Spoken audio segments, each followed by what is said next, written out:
Yo, it's The Raw from 106.1 KISS FM here with my tag team partner in podcasting.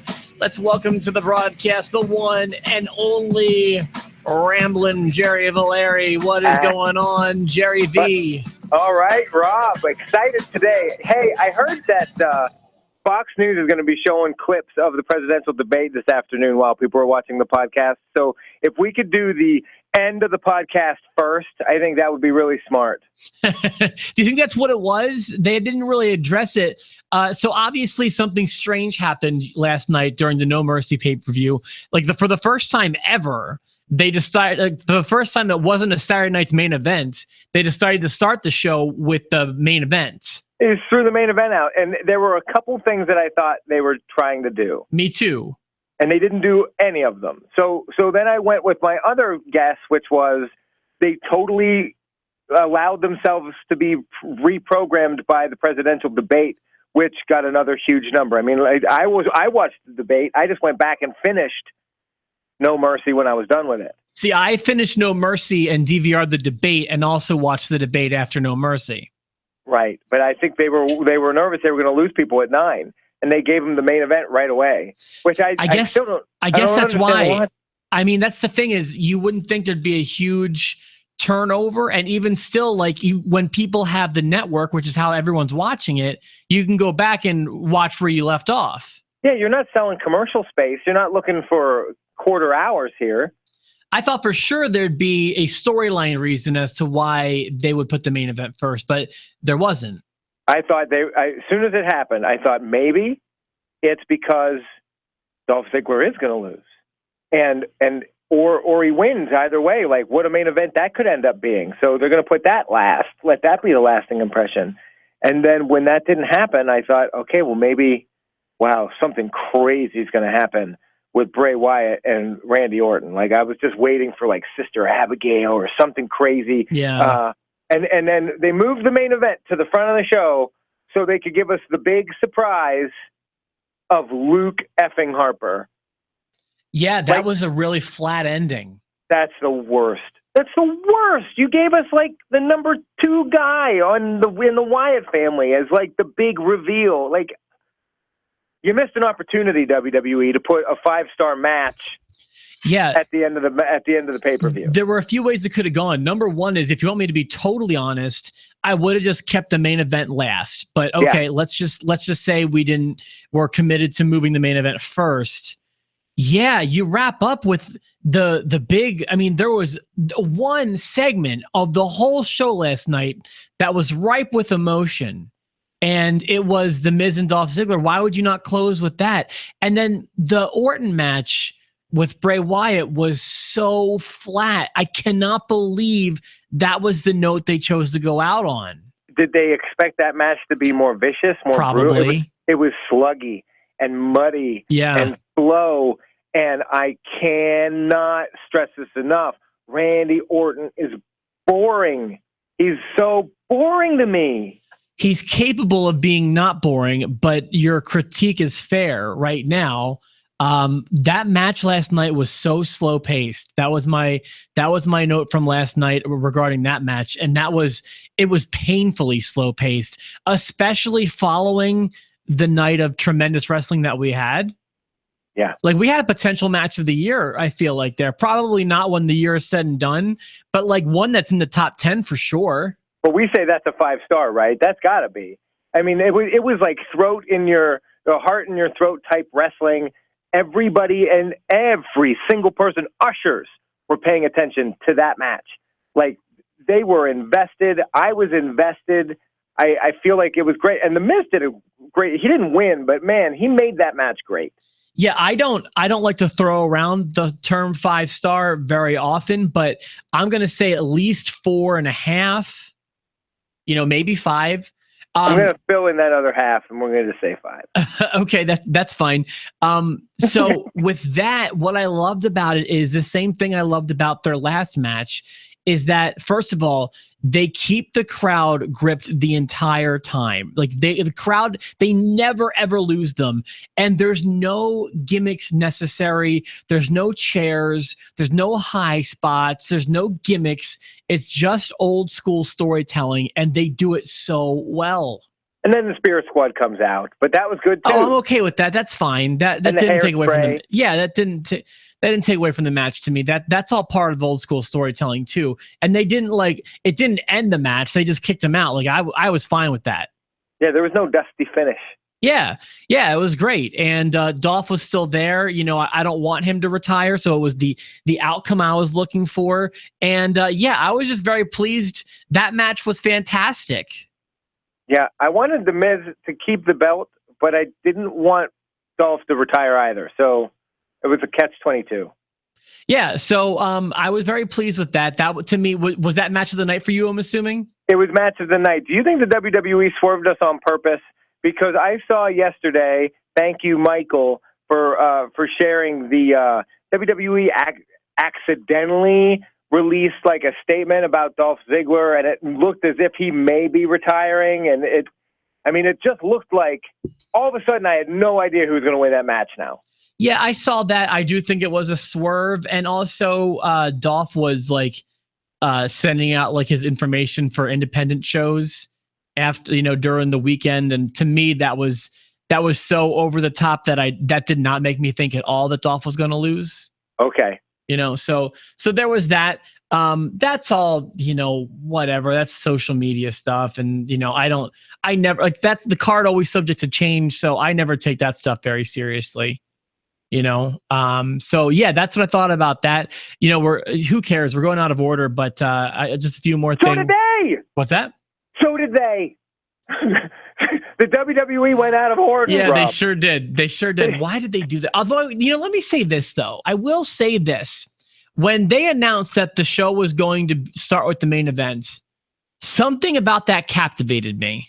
Yeah, it got my interest. I was like, what? You typed it to me. Yeah. Because I was in like bedtime hell, getting the kids to bed. And you were like, the main event is first. And I was like, why? What's going on? What could possibly be going on? Yeah, I know. I thought that, I don't know. You want to know what came to my mind first? It was honestly, I thought Cena might actually go heel. I heard they've been talking about it. And then why does the main event going first mean that Cena would go heel? Well, maybe he would reappear later in the night, and interfere on someone's behalf. I don't know. That was my first instinct, was that Cena was going to go heel. Viewer and friend of the show, Tony, texted me the same prediction. He was like, we're gearing up for a Cena heel turn. And so it wasn't out of the realm of possibility. I just don't think they're going to do that to him ever. I'm not sure it's smart, but if they did it right, it could be insanely important. Yeah. So kind of like when Hogan went heel. Yeah. That was a huge shot in the arm for WCW. That was the definitive turning point of the Monday Night Wars, and everything of WCW's good fortune was a result of Hulk turning. And I've never been a huge Hulk Hogan fan, and I never want to give credit to him that he doesn't deserve, because he gets a ton of it. But as good of an idea as NWO was, and as great as Hall and Nash are, and as good as the writing was at the beginning of that angle, it never becomes what it is without heel Hogan. Oh yeah, no, that was uber important. You needed him. So there was that. I thought the first match was really good. I don't want to take anything away from it, but it didn't wind up being match of the night. No, but it could have been the main event. It was great. I enjoyed it the whole way through, and I was so happy to see AJ Styles win, and I did not mind the double submission. I kind of like that. Yeah, but I guess my thought there is, why did the referee ring the bell if that wouldn't end the match? That's a silly thing for him to do. Did he want to stop the hold then, I guess? Yeah, but you don't have to. If you don't ring the bell until the match is over. A couple things I didn't like about that. I didn't like that, how he stopped the match and then restarted it. And I didn't like how he was chastising AJ for pulling him out of the ring and threatening him. What can you threaten him with? It's a no disqualification, you chump. Yeah, that's one thing that drives me crazy too. I notice stuff like that and it drives me crazy. You know, like don't count the 5 when I've got him in the corner here because there's no 5 count, dummy. Yeah, and Mike Chioda knows better than that. You know, but he's I don't know. I don't know if that's part of the job. I don't know if he's supposed to do that or what the deal is. But yeah, why are you counting to 5 on a rope break if there's no disqualification? I hate stuff like that. Very distracting. Right. I didn't have a whole lot of notes from the next few matches. I mean, oh well. By the way, I think you swept, didn't you? The predictions. I did not sweep because like you mean the whole night? I mean, we got some wrong. Yeah, but didn't you sweep me, or am I wrong? I got Nikki Bella. I got Baron Corbin. Yep. And then I got Bray Wyatt. Yeah. So you swept me because it's a small time pay-per-view. So you got all the predictions right. There's not a big surprise there. We are the champions, my friend. Hey, by the way, coming up later this week, Jerry Valeri is going to properly predict the outcome of WWE Superstars. Come on. I mean, I'm 3 in a row. And Rob. You'll probably be 4 because the next one's Hell in a Cell. Hell in a Cell. I've already got. I could lock in on some of those already. I don't even know the card. I just feel that confident. If you lock in, damn it, I'm not letting you change. So choose your terms carefully. We figured it out today. If I win all of the insignificant pay-per-views and you win the big 4, then I will come out on top 572-4. That's right. Every year.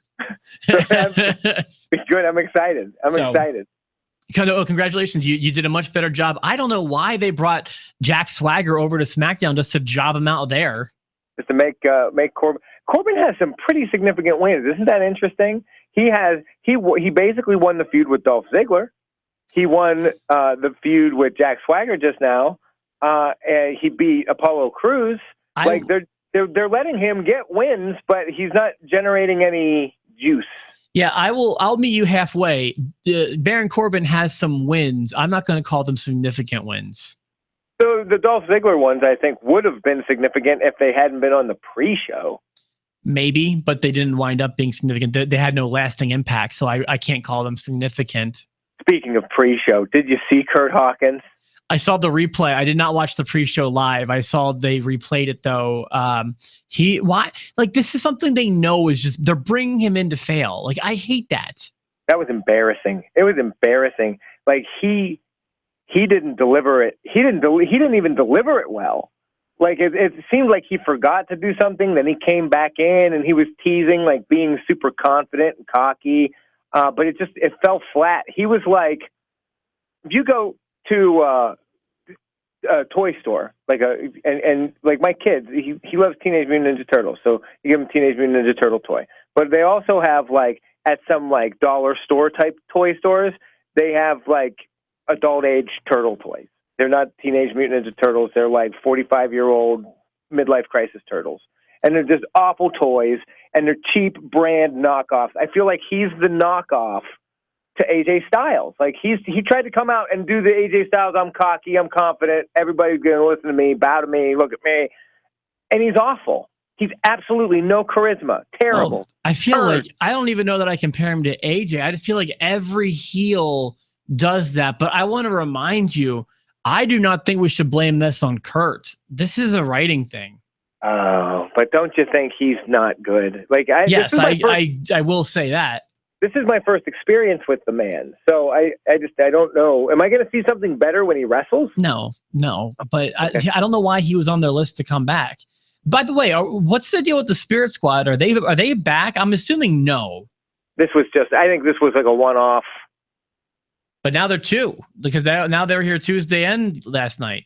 For the angle, I think for the Dolph Ziggler angle, I can't imagine they're going to continue. I'd be cool with those 2 being there as the Spirit Squad.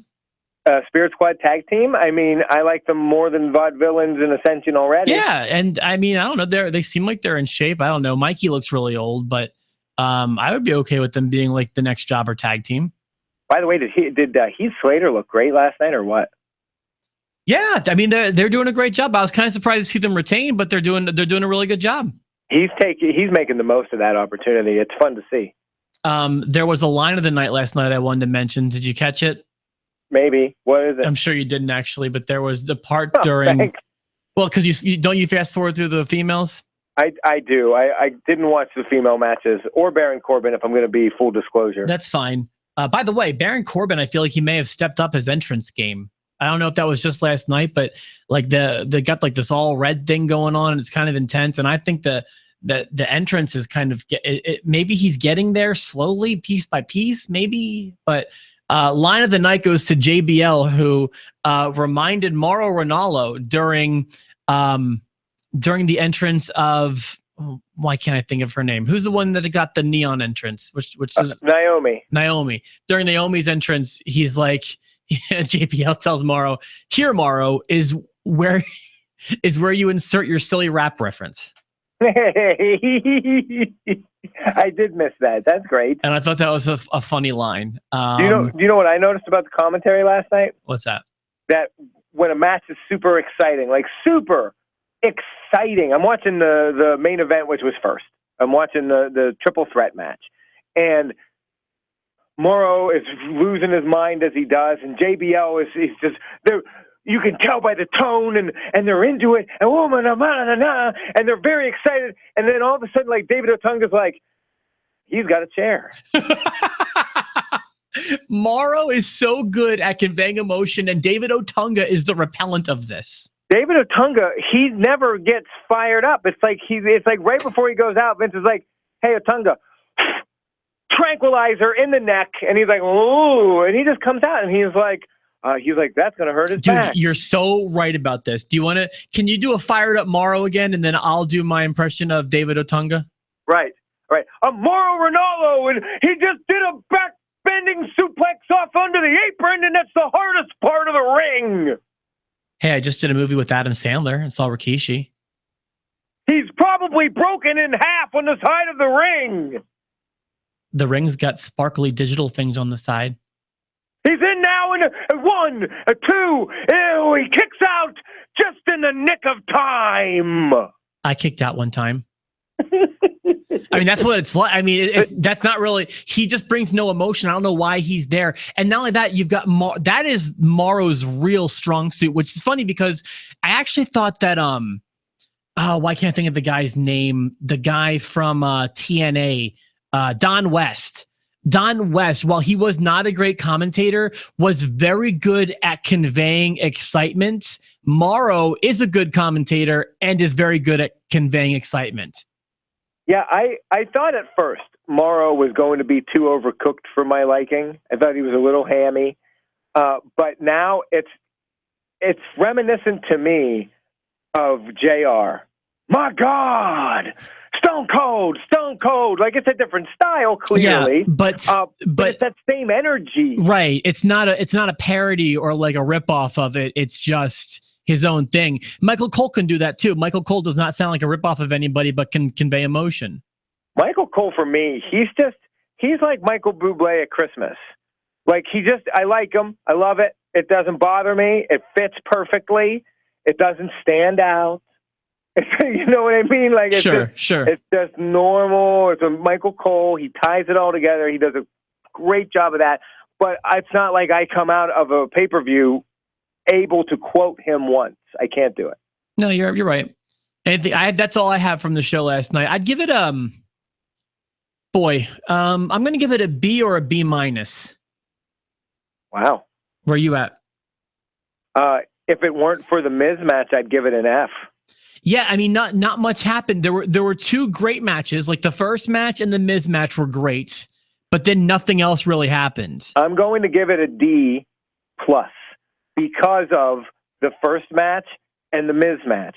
I also liked the tag match just fine. Like, that was okay because I like Heath Slater. But shame on them for not putting. If you're gonna move the main event around, if that's what you've decided to do, and you don't put Miz and Dolph Ziggler last, just because you want to surprise everybody with Luke Harper, sorry, a Luke Harper surprise gets you an F. It gets you an F. The Miz helps get you a D. You get a D. Wow, I thought this is the first time I feel like I've given a better grade than you. D minus. D minus. D minus. D minus. D as in dog. D as in dysentery, as in diarrhea, as in that pay-per-view was a dump, was a turd. It was terrible. It made me so mad. There was a potential match of the year. Yes, it was. Like that isolated incident. And that's what upsets me even more is they took that opportunity and they squandered it.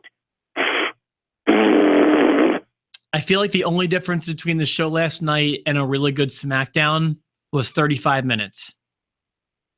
I think the only difference between the show last night and a really good SmackDown is that a really good SmackDown is really good. I thought if that were a tailpipe. If that were a SmackDown, that would have been a really good SmackDown. I wanted to set my couch on fire. I stayed up till 1 a.m. watching this Eastern time. Okay, so we have clearly very differing opinions about the show. Let us know who you thought was right. Was it a B- show or was it a D- show? I'm curious to see what our post show will say about that. I'm going to wrap things up, Jer. So thank you for your help. And like I said, there's no reason we need to go 35 minutes every time. Well, there isn't. I think that we should, and I think we need more Otunga and Nia Jax impressions in the future. We'll work on that. Yeah, absolutely. I think it's a really good idea. For myself, the Rob, my tag team partner Jerry Valeri, thank you so much. We'll be back again tomorrow with another edition of Post to Post. Still the locked in champ.